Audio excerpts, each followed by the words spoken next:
Veľmi sme rozmýšľali nad obsahom aj formou toho volebného programu. Urobili sme ho tak, že sa zmestí na jednu A4. Pochopil som po mnohých skúsenostiach, ktoré mám, že vôbec nie je problém napísať čo i 20 strán o tom, čo by som chcel robiť v budúcom volebnom období, ak by som sa stal primátorom, ale asi by to pre všetkých ľudí nebolo zaujímavé čítanie a možno by to bolo aj zbytočné. Totižto myslím si, že môj alebo náš rukopis je poznať zo všetkých uplynulých období, čo pôsobíme na meste. Tak sme si dovolili napísať asi toľko v mene mňa, kandidáta na primátora mesta Trnava a kandidátov na poslancov mestského zastupiteľstva v meste Trnava na volebné obdobie nadchádzajúce 2011 až 2014. Asi toto. Ten náš program je asi z takých troch častí.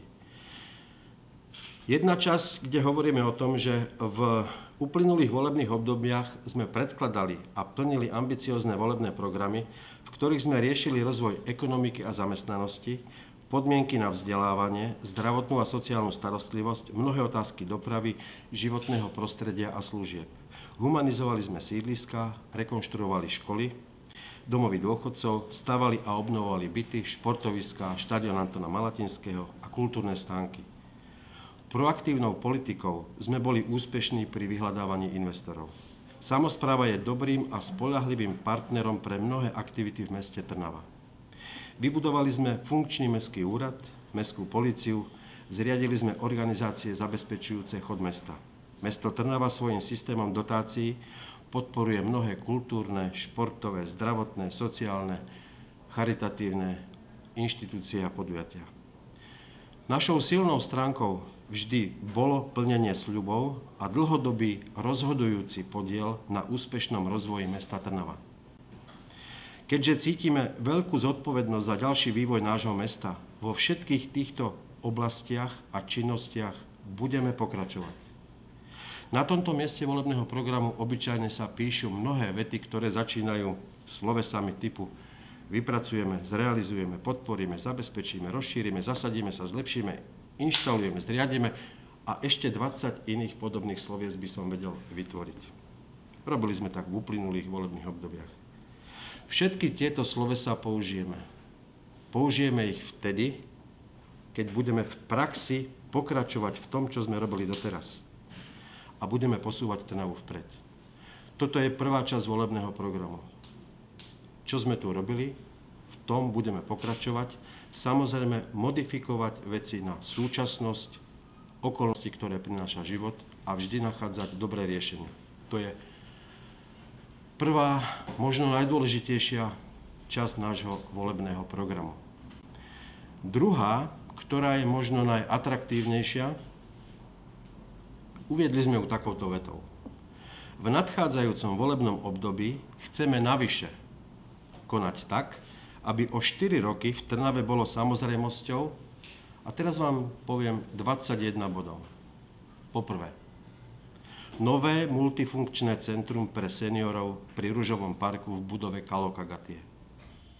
Po druhé, optimalizovaná sieť liniek autobusovej dopravy MHD, nové ekologické autobusy a postupné zavádzanie zľav a bonusov v mestskej hromadnej doprave pre občanov Trnavy. Ak dobre uspejeme vo voľbách, tak od 1. januára 2011 sa bude v Trnave v nedeľu a vo sviatok voziť autobusmi zadarmo pre Trnavčanov. Po tretie, nočná pohotovosť lekárne a zubnej ambulancie. Po štvrté, regenerácia oddychových a športových zón Kamenný mlyn a Štrky za minimálne 1 milión eur. Po piaté, voda v centre a na sídliskách v podobe nových fontán. Po šiesté, nové preferenčné pruhy na zrýchlenie a zatraktívnenie autobusovej dopravy. Po siedme, a myslím to vážne, dostatok novovybudovaných parkovacích miest pri mestskej poliklinike a fakultnej nemocnici v Trnave. Po 8. Kvalitné dopravné ihrisko pre deti v areáli základnej školy v Jame. Po 9. Priame prenosy z mestského zastupiteľstva na internete. Po 10. Uverejňovanie zmluv mesta na webovej stránke mesta Trnava. Po 11. Rozširovanie Wi-Fi zón aj do obytných súborov mesta. Teda nielen v centre, ale aj v obytných zónach. Po 12. Dôležitý, veľmi dôležitý bod. Stanovený postup prípravy a realizácie cestného prepojenia prednádražia s Bratislavskou cestou. Toto je absolútne najdôležitejší bod, čo sa týka dopravného riešenia v Trnave. Po 13. Prepojenie Zeleného kríčka s Františkánskou ulicou a atraktívna obnova Jakubského námestia. Po 14. Jakubské námestie pri Františkánskom kostole je taký priestor, kde sadíme nejaké kvetinky. Ten priestor bude využitý lepšie. Môžem diskusii potom povedať. Po 14. Obnovený povrch a mobiliár ulic Hlavná, Štefániková, Hviezdoslavová a Halenárska. Po 15. Nadštandardne vybavené centrálne detské ihrisko v každej mestskej časti. Niečo také, ako je na Družbe, bude vo všetkých mestských častiach. Po 16. Dostatok miest v materských škôlkach pre deti obyvateľov Trnavy. Po 17. Bude o 4 roky v Trnave samozrejmosťou parkovanie v parkovacích domoch. Po 18. Samozrejmosťou bude aj univerzitný park oproti hotelu Holiday Inn nad novým podzemným parkoviskom. Po 19. Cyklistické prepojenie z centra mesta do Kamenného mlyna, na Kopánku, do Štrkov a Modranky. Po 20. Trnavská karta s bonusmi a zľavami pre Trnavčanov. Po 21. Sľubujeme občanom, že bude samozrejmosťou o 4 roky, že 50 krát za rok bude nimi, Trnavčanmi, zaplnené Trojičné námestie, amfiteáter alebo mestská športová hala na kultúrnych alebo spoločenských podujatiach. Chceme, aby ste nás podľa skutkov spoznali aj o 4 roky. Súčasťou nášho volebného programu budú aj dielčie volebné programy pre jednotlivé mestské časti, ktoré opäť budeme distribuovať našou klasickou cestou do všetkých schránok v Trnave. Toľko k volebnému programu. Keby si to prosím teraz dal všetko.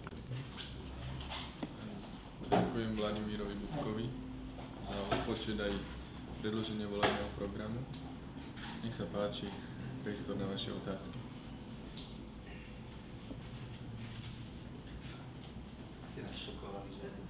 Čím som vás šokoval?